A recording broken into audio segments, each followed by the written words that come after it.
नानात्व मानने में अनेकों दोष दिखाने के बाद एकत्व पक्ष में जो अविद्याकृत आरोप मात्र को लेकर के जो विद्यमान है उसका निवृत्ति ही संक्रमण है। इसे बता रहे अभेद है। एतम आनंद में आत्मानुपसंग्राम कर्म कर्तृत्वन्न। पूर्व पक्ष ने कहा लेकिन अभेद मानने में समस्या ये होगी कि उपसंक्रमण कैसे घटेगा। आनंदमय आत्मान अपनी उपसंक्रामति, आनंदमय आत्मा का भी वो उपसंक्रमण कर जाता है, ये कैसे घटेगा।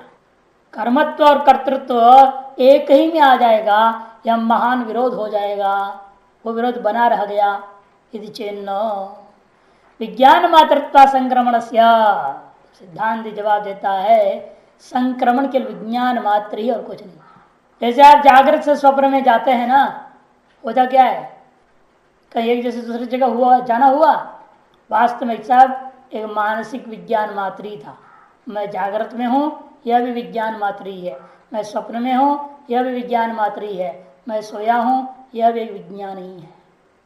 विज्ञानमय है सब कुछ, वास्तव में बाह्य कुछ भी नहीं है।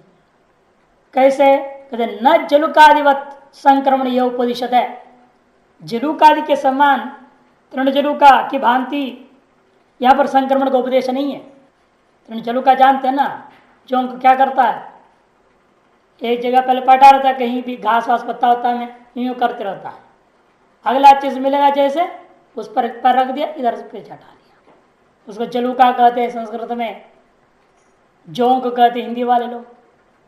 वो जिस प्रकार से एक जगह पकड़ा है दूसरी जगह जाता है तो पहले दूसरे को पकड़ के तब पिछले को छोड़ के जाता है, ऐसे करके जाएगा।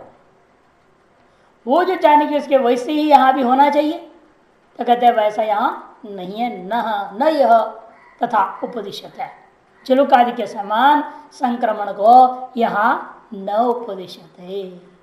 किंतु ही फिर क्या उपदेश दिया गया यहाँ पे, विज्ञान मात्रम संक्रमण श्रुति, विज्ञान मात्र ही संक्रमण श्रुति का अर्थ समझो।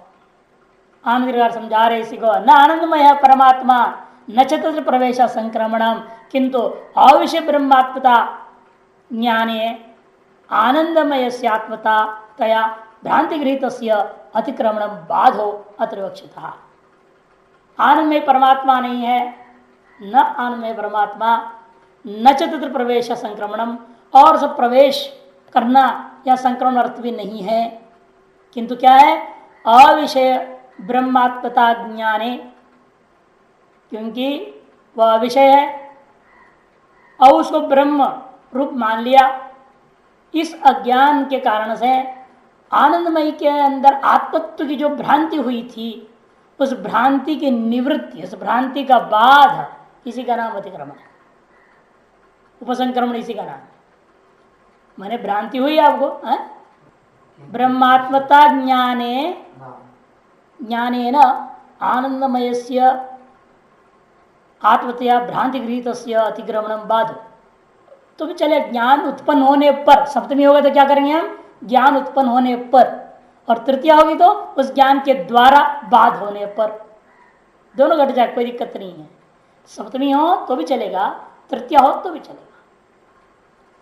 सप्तमी ही कहना, अविषय भूता ब्रह्म को आत्मरूपेण अपने ज्ञान उत्पन्न हो गया। जब ज्ञान उत्पन्न होने पर जो आनंदमय को आत्मा मान रहे थे, भ्रांति से गृहित जो था, उसका अतिक्रमण हो गया, उसका बाध हो गया, ये सप्तमी पक्ष में हो गया। अथवा तृतीया रहेगी तो अविषयभूत ब्रह्म को आत्मरूपेण जो ज्ञान हुआ, उस ज्ञान के द्वारा, तृतीया रहेंगे। क्या हुआ, भ्रांति गृहित जो थी उसका बाध हुआ। जैसे इदम रजतम ज्ञान था, भ्रांति, उसका नेदम रजतम इस ज्ञान के द्वारा बाद, या उस ज्ञान के उत्पन्न होने पर बाद, सप्तमी तृतीया दोनों वहां चल जाता है। बाद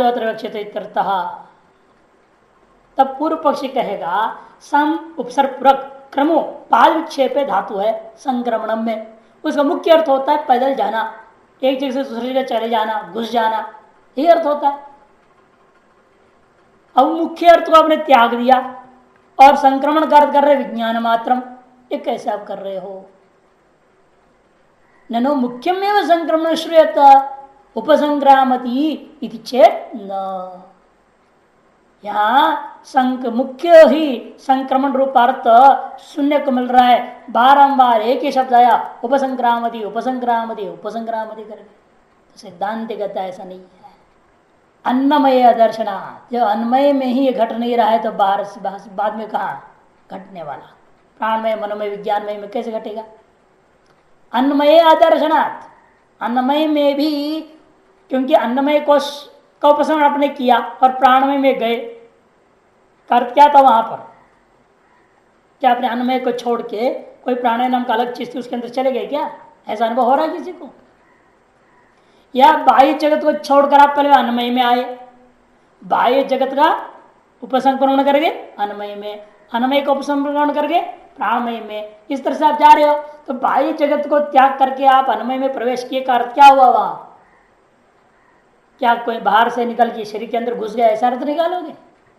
वहां इतना ही है ना, बाह्य विषयों के साथ आपने संबंध खत्म कर दिया और बस शरीर को लेकर संबंध अपना मान लिया, अन्नमय ही मैं ब्रह्म हूं, मैं आत्मा हूं।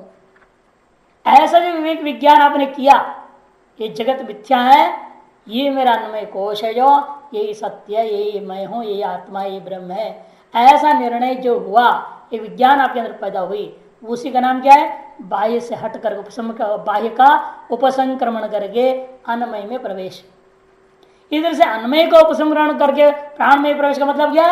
ये अन्नमय कोश भी मिथ्या है, यह अभी कार्य ही है, यह भी जगत के अंतर्गत है, विषय कोटि के अंतर्गत है, ज्ञेय है ये, इसलिए आत्मा नहीं हो सकता।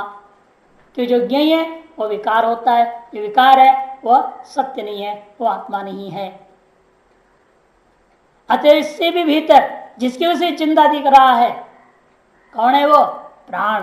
इसलिए प्राण ही आत्मा है, प्राण ही मैं हूं, प्राण ही सत्य है, ऐसा ज्ञान होना ही अन्नमय कोश से प्राणमय में उपसंक्रमण करना। इस तरह से सब में समझना है। ये विज्ञान जो आपके अंदर पैदा हो रहा है, इसी का नाम उपसंक्रमण। नहीं अन्नमय उपसंक्रामत बाह्यात अस्मात् लोकात जलुका संक्रमण दृश्यते अन्यथा वा। क्योंकि अन्नमय में उपसंग करते हैं आप कहां से? बाह्यात अस्मात् लोकात। बाह्य जो समझ संसार है, पत्नी बच्चे मकान दुकान वगैरह, उन सब से अलग हो करके आप अन्नमय में प्रवेश कर गए, उन्हें अन्नमय में अभिमान कर दिया। अब तो मेरा ये मेरा वो सब में अभिमान था, और सारा अभिमान छोड़ करके केवल अन्नमय में अभिमान किया।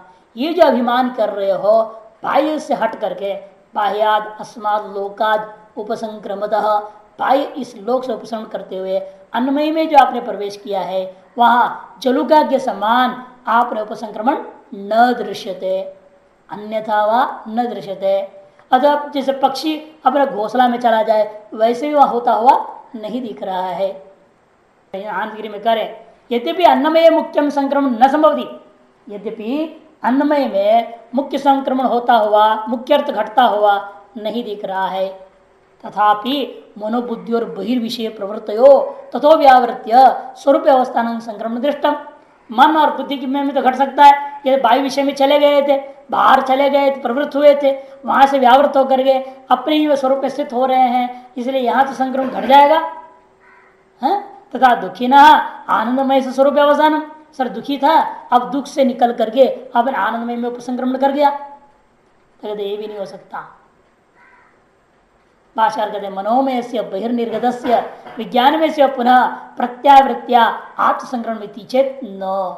मनोमय और विज्ञान में जब बाहर गए थे मन और बुद्धि, वे लौट करके अपने अपने स्वरूप में स्थित हो गए, इसी का नाम उपसंक्रमण है। इति चेत् न स्वात्मन क्रिया विरोधाद अन्यम उपसंक्रामति प्रकृत्य, क्योंकि स्वयं में क्रिया का विरोध हो जाता है, स्वात्मनि क्रिया विरोधात। ये पहले क्या आपने दिखाया है? अन्य कौन था? अन्यम अन्नमय, और वो कहा गया दूसरा प्राणमय में चला गया। और आप कहा कह रहे हो मन ने क्या किया? वह बाह्य विषय से हट करके मन में चले आया, मन बाहर गया था और मन ने वापस मन में ही प्रवेश कर गया। उल्टा कर्म करते विरोध हो जाएगा। उपसंक्रमण करता कौन है? मन। कर्म कौन हुआ? खुद में आ गया वो। मैंने स्वयं मन ही कर्म हो गया, कर्म करते रहो तो तुम्हारे पक्ष में आ गया। बल्कि हम कहते हैं अन्नमय उपसमरण किया कहाँ? प्राणमय में, प्राणमय मनोमय में, मनोमय विज्ञानमय में चला गया, विज्ञानमय आनंदमय में, एक दूसरे में जा रहा है, एक दूसरे में जा रहा है, स्वयं में नहीं। स्वयं में आ जाएगा तो स्वयं में क्रिया आपने मान लिया, अपने में क्रिया मानने का मतलब क्या? स्वयं कर्ता हो गया और स्वयं उस क्रियाजन्य कर्म भी हो जाएगा। ये नहीं हो सकता स्वात्मन क्रिया विरोधात, क्योंकि देखने को क्या मिला है पहले पूर्व पर्यायों में? अन्यो अन्नमयम अन्यम उपसंक्रामती थी, अन्य था जो अन्नमय से हट करके प्राणमय में चला आया है, अभिमान कर रहा है। ऐसा शुरू करके प्रकृति अब क्या कर रहे हो? मनमय और विज्ञानमय में स्वात्म में उपसंक्रामती, विषयों से हट करके मन में लीन हो गया, बुद्धि में लीन हो गई। ये तो आपका कहना बिल्कुल गलत है, स्वयं में स्वयं का लय नहीं होता है। इति इस स्वात्म उपसंक्रामती विरोध स्यात् तथा न आनंदमय से आत्मसंक्रमणम उपसंपत्ति। इसी प्रकार से दुख से हट करके या आनंदमय जीवात्मा आनंदमय में ही लय हो गया, उपसंक्रमण कर गया, स्वयं में स्वयं का उपसंक्रमण होना, यहाँ भी कर्म करते विरोध स्थित हो जाता है। तस्मात इसे संक्रमण का अर्थ यहाँ चल करके जा करके कहीं कुछ प्राप्त करना अर्थ नहीं हो सकता। तस्मात न प्राप्ति संक्रमणम नापि अन्नमयादि नाम अन्यतम कर्तृकम पारिशेष्याद अन्नमयादि आनंदमयांतात्म व्यतिरिक्त कर्तृकम ज्ञान मात्र संक्रमणम उपपद्यते। इसलिए प्राप्ति यहाँ संक्रमण का अर्थ नहीं हो सकता, और अन्नमयादियों का स्वयं ही एक से दूसरे में घुस जाना ऐसा अर्थ भी नहीं हो सकता। अन्नमय प्राणमय में एकीभूत हो गया, अन्नमय मर गया और प्राणमय में चला गया, ऐसा अर्थ नहीं कर सकते। अन्नमय तो जिंदा रहता है ब्रह्मज्ञानी का भी। इस अर्थ क्या करना पड़ेगा? ये अन्नमय से अलग कोई जीव है तत्व, प्राणमय से भी अलग कोई तत्व है, मनोमय से भी अलग कोई तत्व है, विज्ञानमय से भी अलग है और आनंदमय से भी अलग है। ऐसा जो तत्व है वो क्या कर रहा है? एक से दूसरे छोड़ के जा रहा है। जैसे आप क्या है, इन सभी कमरों से अलग है, इसलिए आप कभी इस कमरे में आ गए, कभी उस कमरे में चले गए, कभी किसी और कमरे में चले गए। आप कमरे नहीं है ना। यदि आप ही कमरे होते तो फिर एक दूसरे से अंदर जा सकते हो क्या? नहीं जा सकते। आप कमरे से भिन्न है, अतएव आप इससे उसमें, उससे उसमें, उससे उसमें करके जा सकते हो। तद्वत जो जा रहा है, उपसंगरण कर रहा है, वो इन पांचों कोशों से अलग मानना पड़ेगा। वही जीव है और वह जीव ही ब्रह्म स्वरूप को अनुभव करता है, अंत में वही ब्रह्म है। वही कहते हैं अन्नमयादि नाम अन्यतम कर्तृकम नापि, अन्नमयादि में से किसी को भी आप इस संक्रमण का कर्ता नहीं मान सकते। पारिशेष्यात्, परिशेष तक कौन हो सकता है कर्ता? फिर तब कहते हैं अन्नमयादि आनंदमयांत आत्म व्यतिरिक्त कर्तृकम, अन्नमयादि से लेकर आनंदमय तक का जो आत्माएं मानी गई हैं, इनसे भिन्न ही कोई करता है। और वह कर्ता कौन होगा? ज्ञान मात्र, और ज्ञान मात्र ही है, उसी को इसलिए संक्रमण उपपद्यते है। और ज्ञान मात्र को इसलिए संक्रमण कहना उचित होता है। ज्ञान मात्रत्वे आनंदमय अंतस्थ से सर्वांतर से आकाशादि अन्नमयांतम कार्यम विसृष्ट्वा अनुप्रविष्ट से हृदय गुहा भी संबंधाद अन्नमयादिषु अनात्मसु आत्म ब्रह्म संक्रमणेन आत्मेक विज्ञानोत्पत्त्या विनश्यति। ये जो भ्रांति थी वह विवेक विज्ञान से नष्ट हो जाता है। क्या विवेक विज्ञान? ज्ञान मात्रत्वे च आनंदमयांतस्थस्य, ज्ञान मात्रत्व स्वीकार करने में संक्रमण शब्द का अर्थ ज्ञान मात्र ही है। पहले तो सबसे पहले मैं अन्नमय हूं माना, फिर माना मैं प्राणमय हूं, फिर कहता है मैं मनोमय हूं, मैं विज्ञानमय हूं, मैं आनंदमय हूं, और अंत में उससे भी अंतर है ना, आनंदमय से अंतस्थ से, आनंदमय के भी जो भीतर उसका भी प्रतिष्ठा क्या था? ब्रह्म पुच्छम प्रतिष्ठा, वो उसमें में कर गया, अहम ब्रह्मास्मि बोलता है। सर्वांतर से, वही सर्वांतर है। आकाश आदि से लेकर अन्नमयांतम कार्यम सृष्टवा तत्सृष्टवा तदेव प्राविशत है ना। आकाश से आरंभ करके अन्नमय पर्यंत संपूर्ण कार्यों को सृष्टि करके अनुप्रविष्ट वही जो ब्रह्म प्रश्न है वह ब्रह्म प्रवेश के समान प्रवेश है। हृदय गृह अभिसंबंधात और हृदय रूपी गुफा के साथ संबंध के वजह से आपने भ्रांति कर लिया। अन्नमय आदि अनात्माओं में आत्मा की भ्रांति हो गई। अन्नमय आदिशु अनात्मसु आत्म विभ्रम आत्मत्व का भ्रांति हो गई है। और आप संक्रमण के द्वारा आपने क्या किया? संक्रमण विज्ञान आत्मा का विवेक विज्ञान संक्रमण आत्म विवेक विज्ञान उस विज्ञान की उत्पत्ति के द्वारा विज्ञान उत्पत्तिया वो जो अनात्मा में आत्म विभ्रांति थी विभ्रम विनश्यति ऐसा नहीं होगा। उस आनंदमय के भी भीतर में विद्यमान आनंदमय का भी प्रतिष्ठा जो अधिष्ठान था सर्वाधिष्ठान जो सर्वांतर है वो कौन है? वह ब्रह्म है। उसने क्या किया? आकाश और अन्नमय तक उत्पन्न करके कार्यों को इसे प्रवेश के समान प्रवेश कर जाने से उसका हृदय में गुफा के साथ संबंध के समान संबंध हो गया। उस संबंध के वजह से आपने क्या कर लिया? अन्नमय से आनंदमय तक संपूर्ण कोशों में आपने भ्रांति कर लिया कि अनात्माओं में आत्मत्व का भ्रांति हो गया। अनात्माओं में आत्मत्व का भ्रांति हो गया। उस भ्रांति का ही निवारण हो जाता है संक्रमण रूपी विज्ञान के द्वारा। वो आत्म का विवेक विज्ञान है। पहले आपने पुत्र संपत्ति आदि में आत्मत्व बुद्धि कर लिए थे, यही मेरे आत्मा है। और वहां से हटा करके अपने शरीर को आत्मा मान लिया, फिर प्राण को आत्मा, मन को आत्मा, विज्ञान को आत्मा, आनंद को आत्मा और अंत में अपना स्वरूप जो प्रतिष्ठा होता है ब्रह्म है उसी को आत्मा आपने मान लिया। इस तरह से जो आत्मा का विवेक विज्ञान उत्पन्न होने से वह भ्रम विनष्ट हो गया। तदेतस्मिन् अविद्या विभ्रम नाशे तदेतस्मिन् अविद्या जन्य जो विभ्रम था उसका नाश है सती। अविद्या जन्य जो भ्रांति है उसका नाश होने पर आपको मुक्ति होती है। इसलिए अविद्या जन्य विभ्रम का नाश का ही दूसरा नाम संक्रमण शब्द से कहा गया। संक्रमण शब्द उपचर्यते। अविद्या जन्य जो भ्रम है उसका नाश रूपी अर्थ में ही संक्रमण शब्द का औपचारिक प्रयोग है। इसे संक्रमण शब्द का मुख्य अर्थ नहीं हो सकता, मुख्य अर्थ नहीं है, यह अर्थ उसका विज्ञान है। नहीं अन्यथा सर्वगत से आत्मन संक्रमण उपलब्ध है और अन्य किसी भी प्रकार से आप उस सर्वगत आत्मा का संक्रमण की व्याख्या नहीं कर सकेंगे। इसलिए क्योंकि मुख्य अर्थ जब संभव नहीं है इसे गौणार्थ स्वीकार करना कोई दोष नहीं है।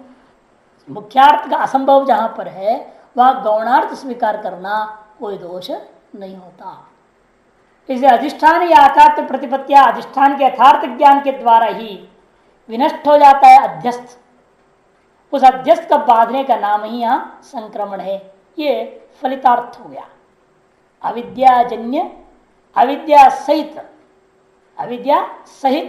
अविद्याजन्य भ्रांति का नाश होना ही संक्रमण शब्द का अर्थ लेना।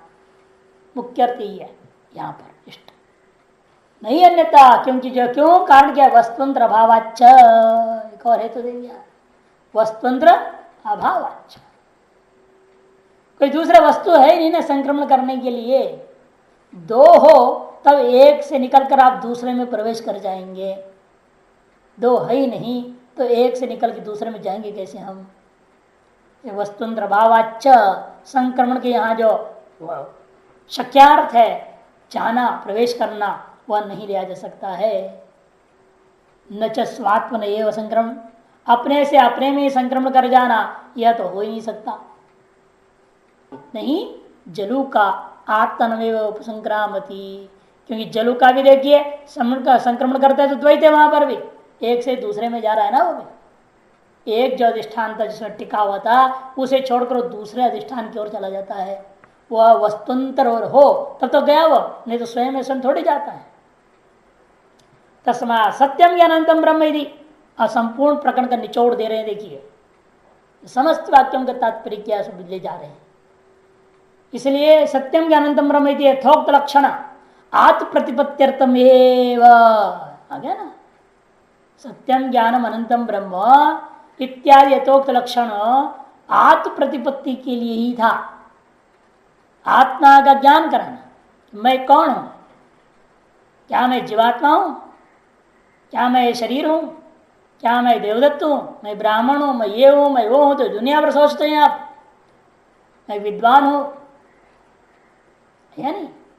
जितने भी आप सोचते क्या यही आप है वास्तव में? क्या आत्मा का वास्तविक स्वरूप यही है? ऐसे चिंतन करोगे तो आत्मा के वास्तविक स्वरूप का बोध कराने के लिए ही यह सारा प्रकरण आरंभ हुआ है। सत्यम ज्ञानतम इस लक्षण से लेकर के बहुभवनम एकों बहुश्याम प्रजा ये हुआ सृष्टि, तस्वै तस्वै आत्मन आकाश समझ आकाशाद वायु इत्यादि, फिर उसे प्राविशत प्रवेश, रसो वैसा रस का लाभ, अवय प्राप्ति और अन्य संक्रमण आदि परिकल्प्यते ब्रह्मणि सर्व व्यवहार अविषय। ये सारा चीजें केवल उस ब्रह्म में हमने कल्पना किया। सकल व्यवहारों का अविषय भूता ब्रह्म में ये सारी चीजें कल्पना की गई है। उस ब्रह्म का लक्षण भी कल्पना ही है। उस ब्रह्म का लक्षण की हमने पहले कल्पना किया और तारस लक्षण वाला ब्रह्म ने क्या किया? इच्छा की मैं बहुत हो जाऊं। फिर उसने सृष्टि किया, सृष्टि करके उन कार्य में प्रवेश किया, प्रवेश करके आनंद प्राप्त की, आनंद प्राप्त करने से अभय अनुभूति हो गया। अभय अनुभूति कैसे हुई? उपसंहरण के माध्यम से। ये सारी जो चर्चा परिकल्पना है ये ब्रह्म में ही परिकल्पना किया गया है। न तो परमार्थ तो निर्विकल्प ब्रह्मणि कश्चित भी विकल्प पद्यते, न परमार्थता जो निर्विकल्प ब्रह्म में उसमें कोई भी विकल्प हो ही नहीं सकता है। एक में अद्वितीय ब्रह्म में कोई विकल्प नहीं है। संकल्प नहीं, विकल्प में नहीं, कोई कल्प ही नहीं वहां पे। निर्विकल्प ब्रह्म में कश्चित भी विकल्प परमार्थतः न उपपद्यते, ऐसा न कर लेना। तम एतम निर्विकल्पकम आत्मनम एवं क्रमेण उपसंक्रम्य विदित्वा, इसे उपसंक्रम्य कर दिया विदित्वा, जान कर अनुभव करके। वह यह जो निर्विकल्पक आत्मा है, जो निर्विकल्प आत्मा, उस आत्मा को क्रमेण उपसंक्रम्य क्रमशः एक एक कोश के अभिमान को छोड़ते हुए, एक एक कोश का अभिमान को त्यागते हुए उत्तरोत्तर कोशों में अभिमान करता हुआ, ऐसे करते हुए जान करके विदित्वा न विवेद कुतश्चन अवयम प्रतिष्ठा में देते, वह किसी से भय नहीं प्राप्त करता, द्वैत ही नहीं रह गया और अभेद में प्रतिष्ठित हो जाता है। इत्यपि ये श्लोको भवति, इस अर्थ को प्रकट करने के लिए और यह मंत्र विकथन कर रहा है। सर्वस्यैव अस्य प्रकरणस्य आनंदवल्यर्थ संक्षिप्त प्रकाशनाय एष मंत्र भवति। वास्तव में यह संपूर्ण प्रकरण का, अस्य सर्वस्य प्रकरणस्य, यह संपूर्ण प्रकरण का कौन सा प्रकरण है? ये आनंदवल्ली, इसको ब्रह्मवल्ली भी कहते हैं, ब्रह्मानंदवल्ली भी कहते हैं, केवल आनंदवल्ली भी कहते हैं। इसका जो अर्थ है उसको संक्षेप में प्रकाशित करने के लिए यह अगला मंत्र आ रहा है। यतो वाचो निवर्तन्ते अप्राप्य मनसा सह आनंदम ब्रह्मणो विद्वान न बिभेति कुतश्चन्नेति एतम भवावन तपति किमहं साधना करवम किमहं पापम अकरवम इति स एवं विद्वान एते आत्मानं स्पृणुते उभे वैशत एते आत्मानं स्पृणुते ये एवं वेद इत्युपनिषत्। यतो वाचो निवर्तन्ते, जिसके बारे में वर्णन करने से सकल शब्द भी निवृत्त होते हैं। कोई भी शब्द उस ब्रह्म का वर्णन नहीं कर सकता। ये जो ब्रह्म शब्द हम प्रयोग कर रहे हैं ना, ये भी उसका नाम जो रखा जा रहा है वास्तव में ये भी उसका नाम नहीं है। ये व्युत्पत्ति वृत्त ब्रह्म का एक उसका विलक्षण गुण को लेकर के हम कथन कर दे रहे हैं। वास्तव में उसमें न गुण है न वो गुणी है, नाम हो सकता है उसका न वह नामी है। निर्गुण निराकार निष्कल निष्कल निरंजन है ना, उसको जो आप कैसे इस तरह से कथन कर सकते हो? इस जिससे वाणी, केवल वाणी नहीं निवृत्त हो रही है, मन भी, मन कर दिया विज्ञान, उसका ज्ञान भी नहीं कर सकते क्योंकि वह ज्ञेय नहीं है। वाचा से शब्द को लेना है, मन से विज्ञान को। आपके मन की वृत्ति के होने वाली वृत्ति विज्ञान है ना, अहंघटा जैसे विज्ञान कर लेते हो, जैसे अहम ब्रह्म, यह भी विज्ञान वास्तव में नहीं हो सकता उसके विषय में। सविकल्प वस्तुओं को प्रकाशित करने वाली यह मन के सहित वाणी हमेशा मन के सहित वाणी क्या करती है? विज्ञान और शब्द ये दोनों मिलकर करते क्या है? विषय सविकल्पक वस्तुओं को प्रकाशित कर, जो बाह्य में विद्यमान अपने शरीर, ये सारी चीज क्या है? सविकल्पक पदार्थ है। आपका आनंदमय कोश, बुद्धि है, मन है, प्राण है, इंद्रियां हैं, ये सारी चीज क्या है? सविकल्पक पदार्थ है, सगुण साकार वस्तु है। इन वस्तुओं के लिए आप नाम शब्द प्रयोग कर रहे हो और उन शब्दों को विज्ञान के आधार पर प्रयोग करते हो। जैसा विज्ञान है वैसा शब्द का प्रयोग होता है, और जैसा शब्द ज्ञान है उसके अनुसार विज्ञान भी कर लेते हैं। दोनों ही बातें होती हैं, ये दोनों परस्पर एक दूसरे के साथ देते हैं। आपके अंदर किस चीज के विज्ञान है तब पता चलता है जब आप बोलोगे, नहीं बोलोगे तो क्या पता आपको ज्ञान है या नहीं। आप गूंगा बन के बैठे हुए हैं तो पता क्या चलेगा आपके अंदर कोई ज्ञान है? आप बोलोगे तब ना समझ में आएगा हाँ भाई इसके पास कुछ ज्ञान है। से विज्ञान है तो आप शब्द प्रयोग करते हो, और शब्द हो तभी तो उसको लेकर विज्ञान होगा भी। कि वस्तु के लिए शब्द हम प्रयोग करते हैं, वस्तु है तो उसके लिए कोई नाम होगा, उसका नाम है तो उसका विज्ञान होगा। आपको विज्ञान है तो नाम प्रयोग होगा। इस तरह से एक दूसरे के परस्पर सहयोगी होते हैं, नाम और विज्ञान। इसलिए यहां पर वाणी और मन को लिया है। मन के साथ वाणी उसे प्राप्त के बिना अप्राप्य निवर्तते, लौट जाता है। आनंदो आनंदम ब्रह्मणो विद्वान, ब्रह्मण आनंदम विद्वान, उस ब्रह्म के आनंद को जानने वाला विद्वान। यदि भी षष्ठी प्रयोग कर दिया ब्रह्मण, ब्रह्म का आनंद है, लेकिन षष्ठी यहां राहो शरीर के समान ब्रह्म स्वरूप आनंद, ब्रह्म रूपी आनंद को जो जानेगा वह व्यक्ति न विवेक कुतश्चन, वो किसी से भयभीत नहीं होता। इतना ही नहीं, एतम हवाव न तपति, हर वाव ने एवर, एतम एव, ऐसा ब्रह्मज्ञानी को ही कभी भी कोई कर्म तपाता नहीं।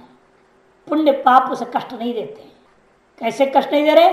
किम हम साधु ना करम किम हम पाप म करम यदि, मैंने शुभ कर्म क्यों नहीं किया और मैंने पाप कर्म क्यों कर दिया, ऐसा उसके मन में इस प्रकार की चिंता केवल इस विद्वान को सताती नहीं है, संतप्त नहीं करती है। क्योंकि ताप के कारण जो शुभ कर्म और दुष्कर्म है, पुण्य और पाप है, ये ताप का कारण है। वो पुण्य और पाप को आत्मदृष्टि देख रहा है। न्यायिकों की भाषा में कहा जाता है ना, पुण्यत्वेन पुण्य कर्म है वो फल देगा, पापत्वेन पाप वो भी कर्म है वो फल देगा।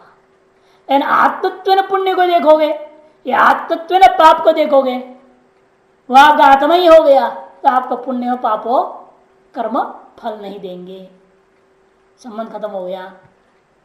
संबंध तब न रहेगा तब आप अलग और आप और किया वो कर्म को आप अलग मानते हो। मैंने पुण्य कर्म किया है, मैंने अमुक अमुक कर्म किया है, तब आप क्या मान रहे अपने आप को? मैंने अपने विभिन्न कर्मों को किया हूं, मैंने करता हूं मान लिया। जब स्वयं से भिन्न कर्म है और उस कर्मों को मैंने किया हूं, ऐसे कर्म कर्तृत्व को लेकर के संबंध रहेगा तो जरूर वो फल भोग करना पड़ता है। और जब ये निर्णय लिया मुझसे अलग कोई कर्म ही नहीं है, कि ब्रह्म में सब कुछ कल्पित है, जो कल्पित होता है वो अधिष्ठान से भिन्न नहीं होता, अतः मुझसे अलग कुछ है ही नहीं। जब मुझसे अलग कुछ है ही नहीं तो कौन मेरे को सताएगा? पुण्य पाप कोई भी चीज मुझसे अलग नहीं है, ऐसा जब निश्चय कर लेता है, अतएव स एवं विद्वान एते आत्मान स्मृते, उसे तो ये दोनों के दोनों आत्मस्वरूप ही दिखाई पड़ते हैं। उस विद्वान को स यह एवं विद्वान, वह यह जो इस प्रकार का विद्वान है, उसके लिए एते आत्मान स्मृते, ये दोनों के दोनों, कौन दोनों? पुण्य और पाप, ये दोनों के दोनों उसके सामने आत्मस्वरूप ही दिखाई देते हैं। अब इसे फर्स्ट यह एवं वेदा, जिसे जो इस प्रकार से ब्रह्म विज्ञान को जानता है जो कोई भी व्यक्ति, वह भी उसके लिए भी उभय एवं आत्मस्मृत है। ये एवं वेद, जो कोई भी ऐसे जानता है, वह जो इस प्रकार जानने वाला विद्वान है, वह अपने आत्मा को प्रसन्न और सबल बनाए रखता है। अतएव आत्मा स्पृणुते, स्पृणुते का अर्थ होता है तो एक तो प्रसन्न और दूसरी बल। स्प्री धातु का अर्थ दो अर्थ में है, इसलिए यहाँ पर कहते हैं वह अपने आत्मा को एक तरह से प्रसन्न कर लिया और अपने आत्मा को सबल बना लिया है, इसलिए वह किसी भय आदि की प्राप्ति की जरूरत नहीं रह जाता है। ऐसी यह ब्रह्म विद्या का रहस्य है, उपनिषद है। इति उपनिषद भाष्य। ये तो मैंने यस्मात् यथा कर दे, यस्मात् निर्विकल्पात कौन है, जिससे किससे, वो निर्विकल्प शुद्ध ब्रह्म से। उसने निर्विकल्प शुद्ध ब्रह्मानुभूति जब हो जाती है, अखंडाकार वृत्ति व ब्रह्माकार वृत्ति हुई और ब्रह्मानुभूति हो गई, तो उसके बाद में वह अनुभूति को यह वाणी और मन कोई भी वर्णन नहीं कर सकता।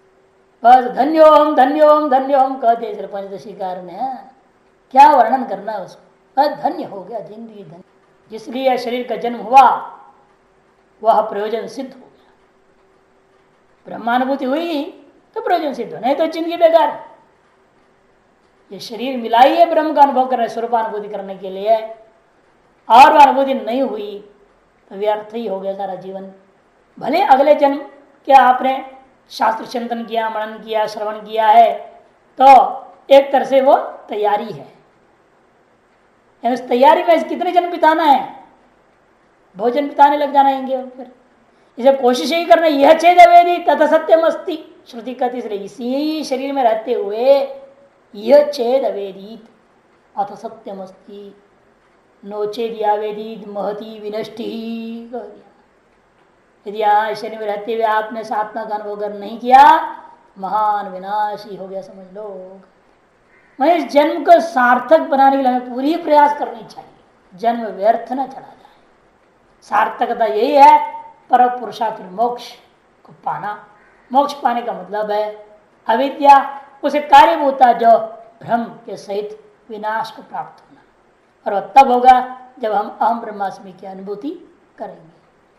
जब वो अनुभूति हुई तब की बातें करें, अनुभूति होने के बाद यथोवाचो निवर्तन ब्रह्म, उससे उस निर्विकल्प ब्रह्मानुभूति होने के बाद उसका वर्णन न वाणी मन शब्द कोई भी कुछ भी नहीं कर सकता। यथोक्त लक्षण सत्य आनंद ब्रह्म इत्यादि लक्षण वाला अद्वैत आनंद जो अद्वैत आनंद रूप है, ऐसी आत्मना आत्मा से वाचो मन अभिधानानि, वाच्य शब्द करते भाषाकार साहब साहब अभिधानानि नाम घट पट मठ जैसे शब्द प्रयोग करते हो, ये क्या है, आप क्या देख रहे हो, क्या अनुभव कर रहे हो, तब अगर मैं घट को देख रहा हूं, घट का अनुभूति हो रही है मुझे, वैसे आप उस ब्रह्मानुभूति के बारे में शब्द प्रयोग करके बोल नहीं सकते। द्रव्यादि सविकल्प वस्तु विषयाणी वस्तु सामान्यात निर्विकल्प्य द्वैवी ब्रह्मणि प्रयोक्तृ प्रकाशनाय प्रयुज्यमानानि अप्राप्य प्रकाश निवर्तन्ते स्वसामर्थ्यादि ही अंत। क्योंकि आदमी का स्वभाव हो चुका है, अनंत जन्मों से आदत पड़ा हुआ है, जो भी अनुभव होता है उसको झट कोई शब्दों के द्वारा उसका वर्णन करना चाहते हैं, शब्दों से उसका प्रकाशन करना चाहते हैं। जो भी अनुभव होता है आपका स्वभाव बन गया है शब्दों के माध्यम से अपने अनुभूति को एक वृत्ति विज्ञान के द्वारा प्रकाशित करना चाहते हैं। वैसे ही आपने क्या किया, ये ब्रह्मानुभूति को प्रकाशन करने के लिए अपने मन को प्रेरणा दी और मन के द्वारा वाणी से आप उसको प्रकाशन करना चाहते थे, लेकिन नहीं हो पाई। इंद्रियां अपने आप ठप हो जाती, उसके सामर्थ्य क्षीण हो गया। द्रव्यादि सविकल्प वस्तु विषयाणी, द्रव्य घटपटादि ये सविकल्प वस्तु विषय हैं, वहीं पर वस्तु सामान्यात निर्विकल्प अद्वैत ब्रह्मणी, आप अनुमान कर लिया ब्रह्मानुभूति कैसा है, शब्द के द्वारा वर्णन करने योग्य ब्रह्मानुभूति शब्द वर्ण्या, क्यों, वस्तु सामान्यात घटानुभूतिवत अनुमान कर लिया। क्योंकि आपने निर्णय लिया कि भाई ये जो ब्रह्म है यह भी वस्तु है, घट भी एक वस्तु है। इसे घट रूपी वस्तु को मैंने अनुभव किया तो वहां अपने मन की सहायता से वाणी के द्वारा उसका वर्णन किया। ठीक उसी प्रकार ब्रह्म भी वस्तु है ना, तो ये भी शब्द के द्वारा वर्णन करने योग्य, इसलिए कहते ब्रह्मानुभूति शब्द वर्ण्या, शब्द के वर्णन करने योग्य, शब्देन वर्णनीय, शब्द के द्वारा वर्णन करने योग्य है। हेतु क्या दे रहे हैं आप? वस्तु सामान्यत्वात् घटानुभूति के समान। वही उन्होंने बता दिया, निर्विकल्प के अद्वय अभी ब्रह्मणी, निर्विकल्पक अद्वैत ब्रह्म में भी आप प्रयोक्ताओं के द्वारा उसको प्रकाशन करने के लिए प्रयुज्यमानानि अप्राप्य, आपने प्रयोक्ता हो उसको भी प्रकाशित करने के लिए शब्दों को प्रयोग करने की चेष्टा की, तब क्या हुआ?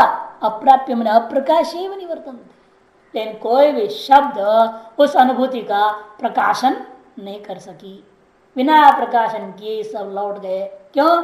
स्व सामर्थ्याधीयन्ते, कि किसी भी शब्द में उस ब्रह्मानुभूति को वर्णन करने का सामर्थ्य ही नहीं है। उनके सामर्थ्य केवल सविकल्पक का वर्णन करने में है, निर्विकल्प का वर्णन करने में कोई सामर्थ्य किसी भी शब्द में, किसी भी विज्ञान में नहीं है। सामर्थ्य से हीयन्ते, अपने सामर्थ्य को वे खो जाती हैं। कोई भी इंद्रिय का जो अपना सामर्थ्य है वह सामर्थ्य सविकल्प पदार्थों का वर्णन करने में ही प्रयोग होता है, उपयोगी बनता है। और निर्विकल्प ब्रह्म का अनुभूति का वर्णन करने में इन इंद्रियों में कोई भी सामर्थ्य ही नहीं रह जाता है। मन शब्द से इसलिए क्या लेना? मन ही थी, इंद्रिय नहीं लेना। प्रत्यय विज्ञानम, प्रत्यय भी नहीं होता, विज्ञान भी नहीं हो सकता विशेष। जैसे अयं घट, वैसे अहम ब्रह्म ये जो कहते हैं वो भी अविद्यावस्था में ही कहा जाता है, नहीं तो अहम ब्रह्मास्मि भी वास्तव में नहीं बोल सकते। अविद्यावस्था में कहा दिया जाता है ऐसा ही चिंतन करो आपको ब्रह्म की अनुभूति हो जाएगी। ब्रह्मानुभूति होने के बाद वो नहीं कहते अहम ब्रह्मास्मि, हो नहीं गएगा। यह शब्द भी वहां प्रयोग नहीं हो सकेगा, ये प्रत्यय भी नहीं होगा, या विज्ञान भी नहीं होगा अहम ब्रह्मास्मि करके। क्या होगा? हाँ, वो कोई बोल नहीं सकता। समस्या यह है, गुड़ खा लिया, कितना मीठा है, कोई बोल नहीं सकता। तुलनात्मक कथन करो, चीनी से ज्यादा है, इससे ये है, उससे वो है, ऐसे कुछ वर्णन कर लो भले, लेकिन वास्तविकता और उस गुड़ की मिठास को कोई वर्णन नहीं कर सकता। समुद्र का पानी पी लिया, नमकीन है कहेगा, लेकिन कितना नमकीन है वो कोई वर्णन नहीं कर सकता। गुड़ मीठा है इतना कह सकता है, ब्रह्मानुभूति के बारे में कुछ भी नहीं कह सकता। कि वो भी सविकल्प वस्तु थे ना, उन सविकल्प वस्तुओं का तो आप गुण के माध्यम से कथन भी कर दोगे, नमकीन है, मीठा है, बोल भी सकते हो। ये तो निर्विकल्प वस्तु, या तो गुण भी नहीं, गुणों के द्वारा भी इसका प्रकाशन नहीं कर सकते आप। अतएव यहाँ आदमी पूर्ण मौनी हो जाता है। क्या बोले? ब्रह्म भगवती हो गया। वो भी लोक संग्रह के लिए शरीर धारण किया ना, शरीर धारण करके अविद्या का स्वीकार करके वर्णन कर रहे हैं, अपने माया का अधीन करके, अपनी माया अपने हाथ पर करके बोल रहे हैं। ये भी किस लिए कहा जा रहा है? अज्ञान अवस्था में सब व्यवस्था, नहीं तो क्या ईश्वर भी नहीं, ब्रह्म भी नहीं, कुछ भी नहीं, ना भगवान है ना कुछ नहीं। क्या हुआ है? माया ही नहीं है ना। मम माया दुरत्य कहां से आया वो? मम माया, माया भी केवल अविद्या की वजह से, अज्ञानी के कारण से माना जा रहा है ना। नहीं तो वास्तव ब्रह्म में माया है क्या? वास्तविक वेदांत सिद्धांत में ब्रह्म पर कोई आवरण है माया नाम की? है? फिर माया चिंतित ईश्वर कहां से आ गया? भगवान कहां से आ गया?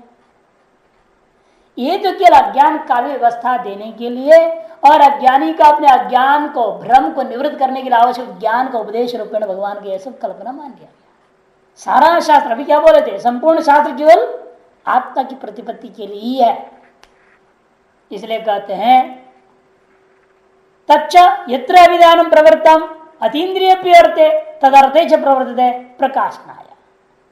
लेकिन वह विज्ञान, तच्च मैंने वह विज्ञान, वह जो प्रत्यय, यत्र अभिधानम प्रवृत्तम, जिस विषय में नाम का प्रयोग होता है उसी विषय में, चाहे वो अतीन्द्रिय भी क्यों ना हो, अतीन्द्रिय अर्थे।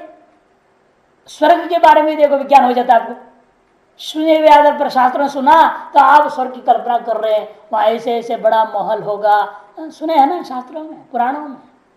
आपका विज्ञान बन जाता है, प्रत्यय बन जाता है, आकार बन जाता है। स्वप्न भी कर ले, देख लेते हो, स्वर्ग का स्वप्न देखते हैं लोग। गया था क्या कभी?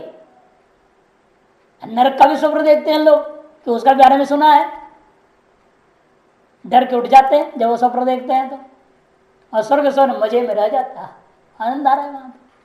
इसलिए कहते हैं कि ये सारी बातें जो है अतीन्द्रिय विषय में भी प्रत्यय हो जाता है। मन का इतनी बड़ा सामर्थ्य है, वो अतीन्द्रिय विषयों में भी प्रवृत्त हो सकता, फिर भी ब्रह्म के मामले में फेल हो जाता है। जान के कैमितिक ने दिखा रहे भाष्यकार, तच्चा मैंने वह जो मन का प्रत्यय है, ज्ञान है, वह यत्र विधानम जिस विषय में नाम का शब्द का प्रयोग होता है वहां प्रवृत्त होता है, भले वह अतीन्द्रिय अर्थ है तदर्थे च प्रवृत्त प्रकाशनाय, और उस विषय में वह प्रवृत्त होता है उस विषय का ही प्रकाशन करने के लिए है। तो साथ विषय का प्रकाशक मन भी लौट आता है कि जहां वाणी अतीन्द्रिय अर्थ में भी प्रवृत्त होती है, उसी अर्थ में प्रकाशन करने के लिए यह मन भी प्रवृत्त होता है। अतः जहां मन प्रवृत्त होता है वहां वाणी प्रवृत्त होती है, जहां वाणी प्रवृत्त हो रही है वह जरूर मन भी प्रवृत्त हो रहा है। अतः दोनों मिल करके ही हमेशा सविकल्पात्मक इस जगत का प्रकाशन करते हैं। यही आदत है इन दोनों को। इसी आदत की वजह से वह ब्रह्म का भी प्रकाशन के लिए प्रयास कर बैठे तो विफल हो गए। इसका तात्पर्य तस्मात् सहैव न यत्र च विज्ञानम तत्र वाच प्रवृत्ति, जिस विषय में विज्ञान है वहां वाणी का प्रवृत्ति होता है। दोनों बोले ना, यत्र विज्ञानम तत्र विज्ञान प्रवृत्ति और यत्र विज्ञानम तत्र वाच प्रवृत्ति, अन्योन्य होगी ना, सहयोगी, एक दूसरे के सापेक्ष है। केवल शब्द प्रयोग नहीं होता, विज्ञान के बिना आप केवल शब्द प्रयोग कर नहीं सकते, और शब्द के बिना केवल विज्ञान भी नहीं हो सकता आपको किसी विषय में। इसलिए वस्तु सामने भी है तो आप कुछ नहीं, नाम मालूम नहीं तो क्या पूछेंगे आप क्या है। इस शब्द के बिना उस वस्तु का विज्ञान हुआ आपको? अगले ने बताया एक पुस्तक है, तब आप कहा अच्छा ये पुस्तक है, तब विज्ञान पैदा हुआ। और शब्द के बिना विज्ञान नहीं, विज्ञान के बिना शब्द भी नहीं प्रयोग कर सकते आप। कि जिस चीज का विज्ञान नहीं है आपके अंदर के, उसके बारे में बोल सकते हो कुछ भी? आप नहीं बोल सकते। ये दोनों अत्यंत सापेक्ष है, शब्द और विज्ञान। तस्मा सहैव वांग मनसयोर अभिधान प्रत्यय प्रवृत्ति सर्वत्र। इसलिए यह सामान्य सिद्धांत बन गया सर्वत्र में, सकल विषयों में, चाहे सेंद्रीय विषय हो या अतीन्द्रिय विषय हो, सकल विषयों में वाणी और मन अर्थात नाम और विज्ञान एक साथ प्रवृत्त होते हैं। तस्मात् ब्रह्म प्रकाश ने सर्वदा प्रोक्त भी प्रयुज्यमाना पे, इसीलिए उसी आदत को लेकर के ब्रह्म को भी प्रकाशन करने के लिए सब प्रकार से यह प्रयोक्ता ने क्या किया, प्रयोग करने की कोशिश की। अपि फिर भी क्या हुआ, वाचो यस्मात् अप्रत्य विषयाद अनविधेयाद अदृश्यादि विशेषणात् सहैव मनस विज्ञानेन सर्व प्रकाशन समर्थेनापि निवर्तन्ते। जब प्रयोक्ता ने हर प्रकार से इस ब्रह्म को भी प्रकाशित करने के लिए प्रयोग किया, तब हुआ क्या, यह वाणी मन के सहित, वाणी का मतलब नाम शब्द, मन मने विज्ञान सहित लौट गई। क्यों? कि ब्रह्म कैसा है, अप्रत्यय विषयात कर दिया। क्योंकि कैसा है, अप्रत्यय विषयात, प्रत्यय का विषय नहीं है, किसी भी ज्ञान का विषय नहीं होता ब्रह्म। यही नहीं है ना, जैसे घटपटादि ज्ञान का विषय हो गया, क्यों, वैसे यही कोटि में है। इन ब्रह्म अप्रमेय है, अज्ञेय है, ज्ञेय नहीं है वो, अतएव वह अप्रत्यय विषय, प्रत्यय का विषय नहीं है। अतएव अनभिधेयात, इसलिए कोई शब्द प्रयोग नहीं हो सकता, शब्दों के विषय नहीं बनता। शब्दों विषय क्यों नहीं बनता, क्योंकि वह अदृश्यादि विशेषणात्, दृश्यादि विशेषण वाला नहीं है वो। ये भाव ज्ञान का विषय क्यों नहीं हुआ, क्योंकि वह शब्द का विषय ना होने से। शब्द का विषय क्यों नहीं होता, कि दृश्यता उसके अंदर ना होने से। अतः क्या हुआ, सहैव मनसा, मैंने विज्ञान के सहित वह वाणी जो कि सर्व प्रकाशन का समर्थ होने के बावजूद भी ऐसा विज्ञान के सहित वह मन वाणी क्या की, निवर्तन्ते, लौट जाता है। तम ब्रह्मण आनंदम, आनंदम ब्रह्मण विद्वान, उसकी व्याख्या में चल पड़े अभी। तम ब्रह्मण आनंदम श्रोत्र सवृजनस्य अकामहतस्य सर्वेषणा विनिर्मुक्तस्य आत्मभूतम विषय विषय संबंध विनिर्मुक्तम स्वाभाविक नित्यम अविभक्तम परमानंदम ब्रह्मणो विद्वान। आनंदम के लिए कितना विशेषण दे दिया भाष्यकार ने, देखो अब तक वही सारी चर्चा को जोड़ दिया यहाँ पर। वह ब्रह्म का आनंद कैसा है, जो अनुभव करने वाले को अनुभव में आता है।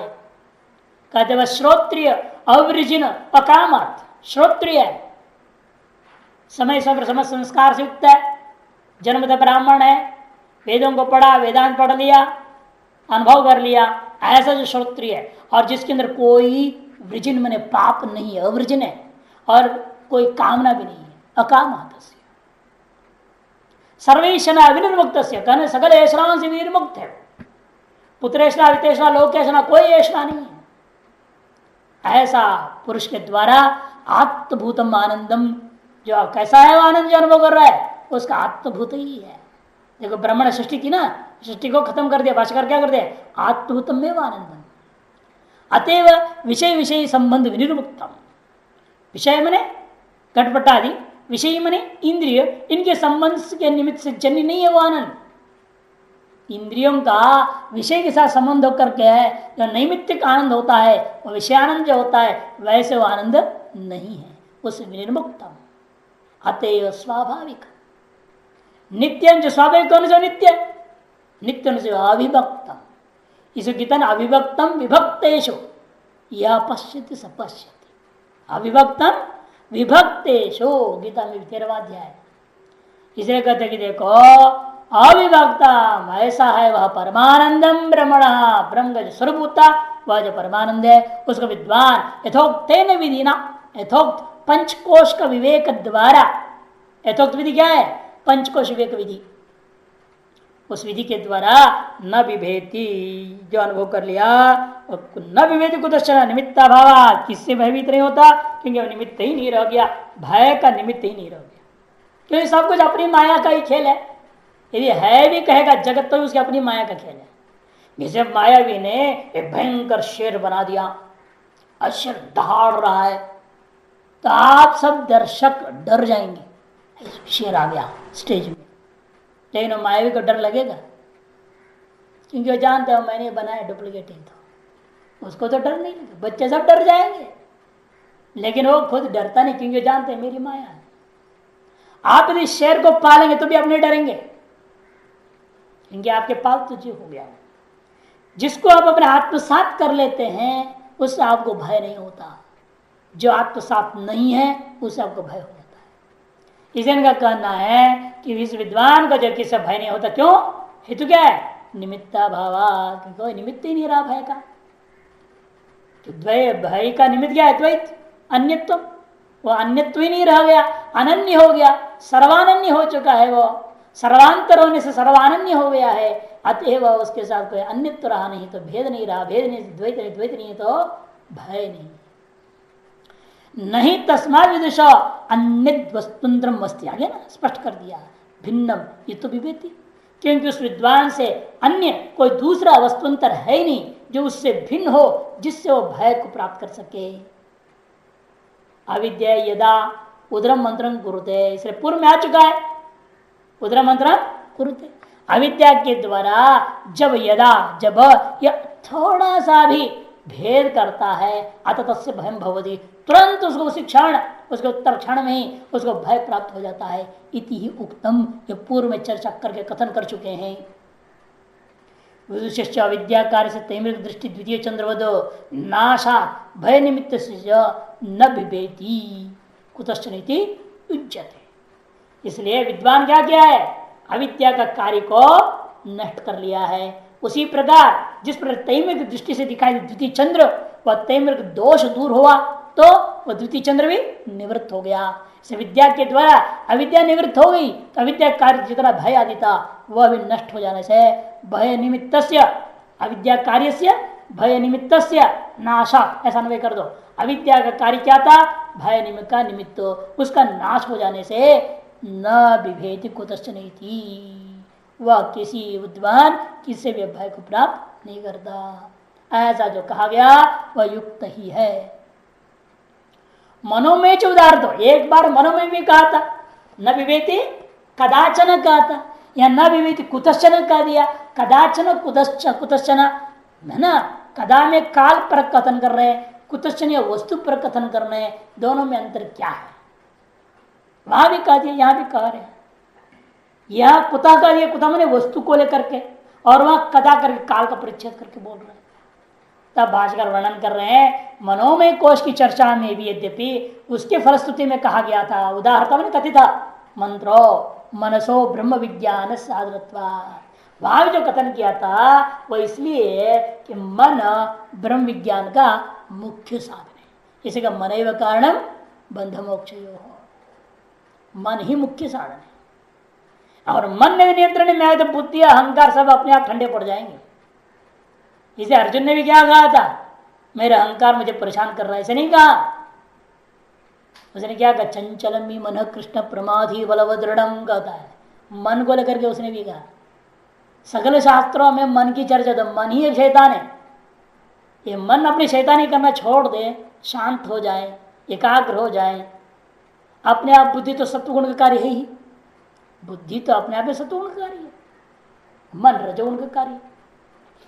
जब मन नियंत्रण में आ जब सब सही हो जाता है, इसलिए कहते हैं वहां भी ब्रह्मन का भी स्तुति में कह दिया, मन को अर्थात मनोमय कोश पर विजय जिसने पा लिया, मनोमय कोश को अपने अधीन जिसने कर लिया, तो साथ कर लिया, वह भी किसी भी समय भय को प्राप्त नहीं करता। ये जो वहां कहा गया था वह स्तुति थी, क्योंकि मन ब्रह्म विज्ञान का मुख्य साधन है।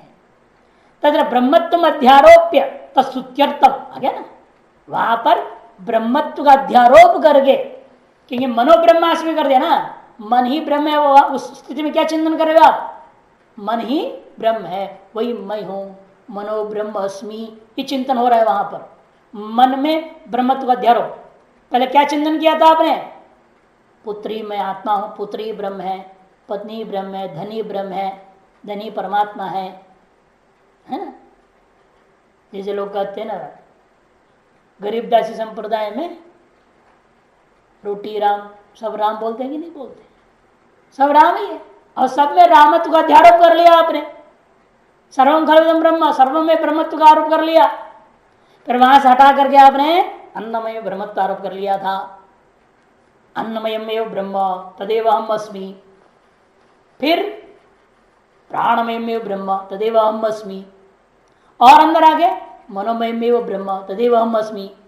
इसे मन में क्या कर दिया आपने, ब्रह्मत्व का अध्यारोप किया था, और उसका अध्यारोप करके उसकी अनुभूति करने का फल बता दिया था, न विवेति कदाचन, स्तुति के लिए तस्तुत्यर्थम न विवेति कदाचन थी, भयमात्रम प्रतिष्ठितम, यह अद्वैत विषय न विवेति कुतश्च नहीं।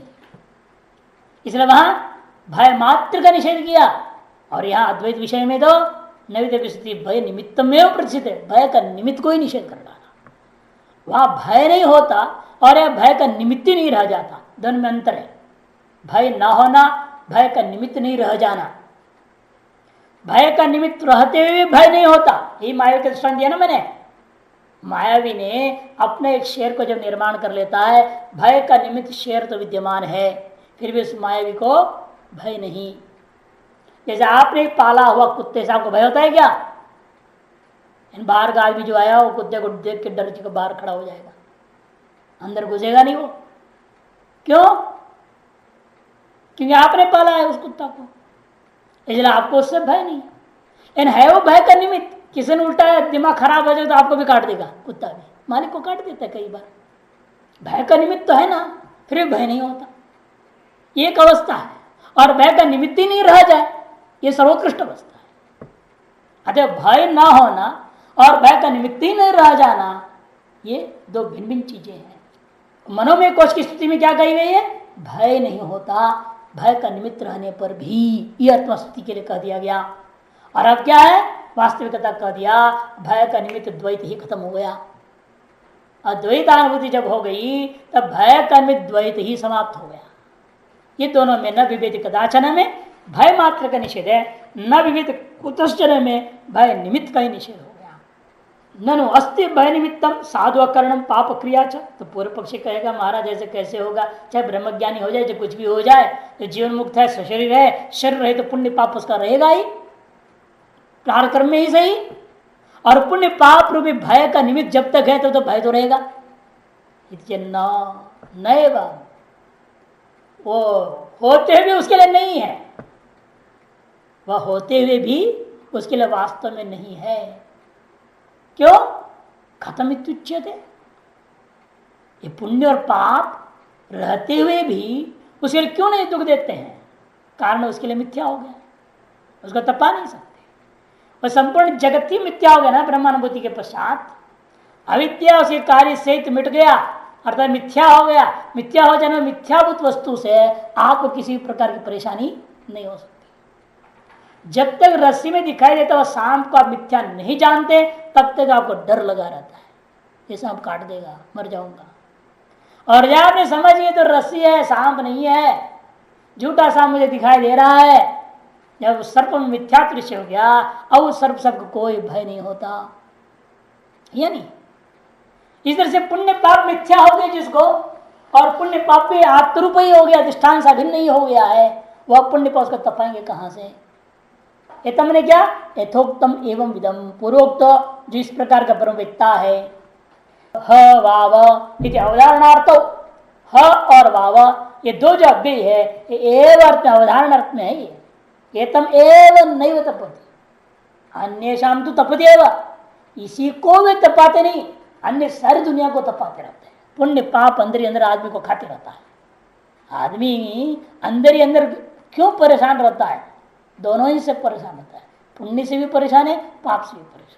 पुण्य से इसलिए परेशान है, विभिन्न प्रकार का सुख मिलते रहता है, और सुख को जो मिला है उसको देखकर दूसरा आदमी जलन करते रहता है, और जलन के मारे इसको सुख मिलते हुए भी, पुण्य का फल मिलते हुए भी परेशान रहता है। और पाप का तो कहना ही क्या, डर तो अंदर लगा है सभी के अंदर। लेकिन एकदम एवं अन्यों का व्यावर्तन करने के लिए, अज्ञानियों का व्यावर्तन करने के लिए एवं कार्य ह और वावा, इन दोनों अव्यों को मिलाकर अर्थ है एव न तपति। इस विद्वान को, इस ब्रह्मज्ञानी को तपाते नहीं है। नोद्वेजेति न संतापेति, उद्विग्न नहीं होता, संतप्त नहीं होता। कथम पुनः, किस प्रकार संतप्त नहीं होता? थोड़ा तो बताइए तो प्रकार को। साध्वकरणम पाप क्रिया च न तपति उच्यते, मैंने पुण्य कर्म नहीं किया आज, ऐसा उसको कभी क्लेश नहीं होगा। अरे मेरे से पाप कार्य हो गया, इस प्रकार का उसके अंदर दुख नहीं होगा।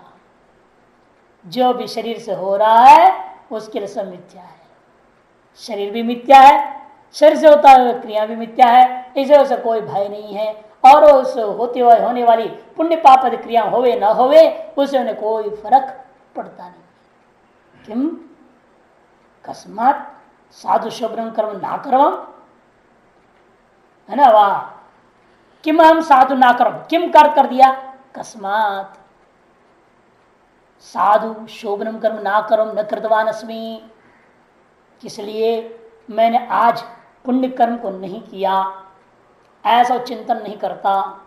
इति पश्चात संतापो न भवति, अन्वय कर लेना, न कृतस्मृति पश्चात संतापो भवति। आसन्ने मरण काले भी, मरण काल भले आ जाए तब भी उसके अंदर संताप नहीं हो सकता। तथा किंग कस्मात पापम प्रसिद्धं कर्म अकर्वाम कृतवान अस्मि, और इसी प्रकार दूसरा भी है ना, किम हम पाप वहां भी किम कर दे, कस्मात किस कारण से मेरे द्वारा पाप ने प्रसिद्ध कर्म कर दिया गया है, मैंने कर दिया हूं। इस प्रकार से नरक पतनादि दुख भया तापो भवती, नरक पतनादि दुख का भय से जो ताप अज्ञानियों को होता है, तारस ताप उसे नहीं होता। पुण्य कर्म का न करने से भी ताप होता है, पाप कर्म का करने से भी ताप होता है, दोनों प्रकार का ताप इस व्यक्ति को नहीं होगा। ते साधु अकर्ण पाप क्रिये एवं एनम न तपतो यथा अविद्वान संतपत, वाक्यार्थ दे दिया। इसलिए वह यह जो साधु कर्म का न करना, पुण्य का न करना और पाप का करना रूपी ये दोनों चीजें एनम एवं एनम, इस प्रकार वाला यह जो विद्वान है उसको न तपता, जिस प्रकार अविद्वान संतपता अविद्वान को तपाते हैं उस प्रकार इसको नहीं तपाते हैं। कस्मात विद्वान सन्ना पता पता, अरे ये विद्वान ब्रह्मज्ञानी को क्यों नहीं तपाते हैं? इत्युच्यते, तो सिद्धांत जवाब देता है मंत्र में ही है, स एवं विद आत्मान स्पृणुते, है ना उसकी व्याख्या, स एवं विद्वान एते साधु साधुनी ताप हेतु इति आत्मान स्पृणुते। क्योंकि जो है विद्वान दुख का जो हेतु है, ताप का हेतु में दुख का जो हेतु है, कौन? साधु कर्म का न करना और असाधु कर्म का करना, साधु साधुनी पाप हेतु ये दोनों के दोनों आत्मान स्मृणुते। इन दोनों को वह परमार्थ भाव से क्या देख रहा है? वह परमार्थ भाव से आत्म रूप से देख रहा है। आत्म रूप से देखने का मतलब क्या? प्रीणयति बलयति व परमात्म भावे न उभे पश्यति। वह परमात्म भाव से उन दोनों को देखने से, उन दोनों को देख उल्टा उसके अंदर प्रसन्नता ही होती है और बल बढ़ता है, घटता नहीं है। आत्मान स्पृणते करते तर्पयति बलवंतम व करोति तथा बलम बलमनीतस्य बलम आनीतस्य वा तयो तापकरत्वाद इति। इसीलिए जो व्यक्ति इस तरह से ब्रह्म ज्ञान अद्वैतात्म दृष्टि के द्वारा वह तृप्त हो गया है, प्रसन्न है, अतएव उनको यह ताप का कारणीभूत दुख कारणीभूत है। दोनों के दोनों स्वरूप से भिन्न अधिष्ठान बुधा स्वस्वरूप से अलग है ही नहीं, और अलग जो प्रतीति भी है वह भ्रांति मात्र पटस्थ चित्र के समान, अतएव उसको बता पाते नहीं है, बल्कि उल्टा उसको प्रसन्नता और बल प्रदान करने वाले बन जाते हैं।